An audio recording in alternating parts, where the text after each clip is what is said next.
So the motivating question for this research is really, does it make financial sense to give private healthcare providers access to centrally procured antiretrovirals for use in treating PSE-MAS beneficiaries? And this involves balancing two considerations. On the one hand, the private sector likely pays more for these ARVs because the volume of individual procurement orders is significantly lower than those of the centrally managed public sector. These costs are reflected in the price of the health insurance extended to PSE-MAS beneficiaries, and they're ultimately borne by the Namibian government.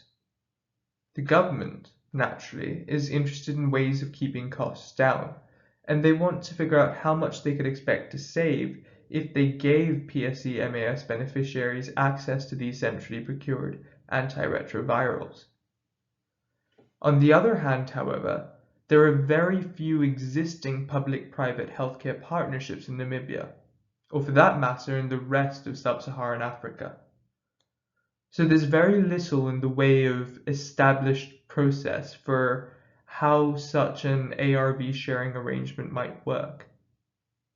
The Namibian government would like us to develop a plan for managing the logistics of the situation, all the way from storage of the ARVs to distribution to private healthcare providers. And ultimately, our job will be to weigh up the savings of extending these ARVs to the private sector versus the logistical costs of developing this partnership and of increasing the volume of ARV purchase orders to supply not only the public sector, but now the private sector as well. I just want to emphasize that this is an ongoing project, and that none of the information on this poster should be taken as conclusive advice for the Namibian government. Over the next few months, we hope to work through the next steps indicated in this poster, and we hope to eventually arrive at a position where we can make a confident recommendation to the Ministry of Health. However, we are certainly not at that point yet. Our approach to this project began with a comprehensive review of the available literature on public-private partnerships in Sub-Saharan Africa. The term public-private partnerships refers to collaborations between public healthcare agencies, which include procurement agencies, public hospitals, and pharmaceutical dispensary units, and collaboration with private healthcare providers, which usually take the form of private healthcare clinics.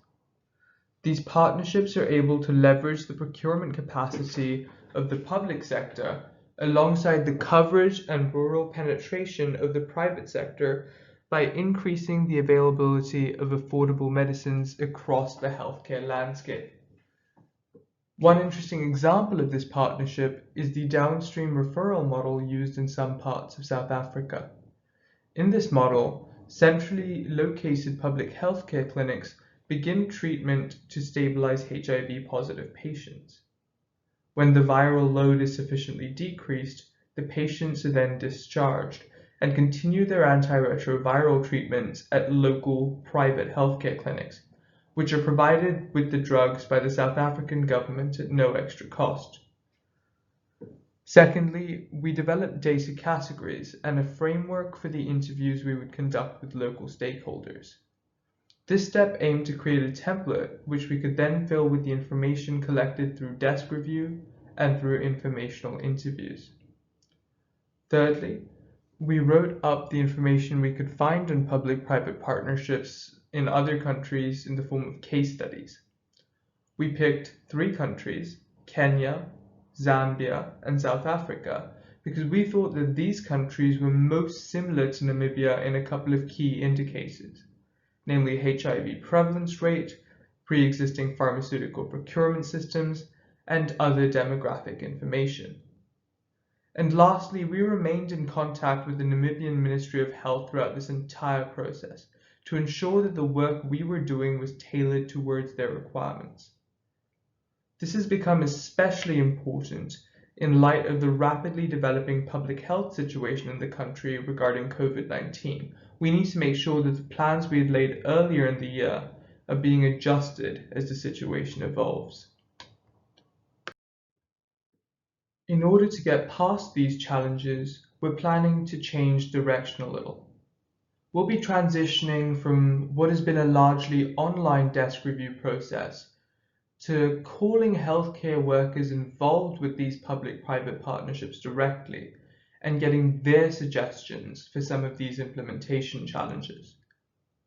As we receive this information, we will also begin to focus on accurately modeling the cost of implementation. Put another way, once we know what we need to do, we can figure out how much it'll cost to do it. And once we've figured that out, we'll hopefully know whether the benefits of extending these centrally procured antiretroviral drugs justify the cost of implementation for the Namibian government. And with that, we'll have answered our original research question. So a couple of the challenges we've encountered during this project have been related to data availability.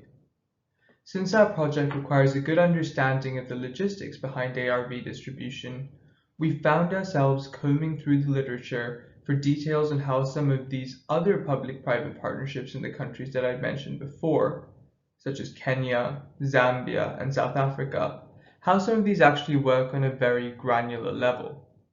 We want to know where the publicly procured drugs are stored. We want to know how they're distributed to private healthcare clinics. We want to know what volumes they're distributed at and what the stockout protections are at these private clinics, among other things. And as one might expect, this sort of information is often not readily available online or through a general desk review process. Most of the studies that we found tend to focus on the effects of public-private partnerships, and not so much on the finer points of implementation. And given the paucity of these studies in the first place, and the fact that our access to local stakeholders has been so restricted due to this pandemic, collecting reliable information about analogous implementation models has been our biggest challenge with this project, I'd say.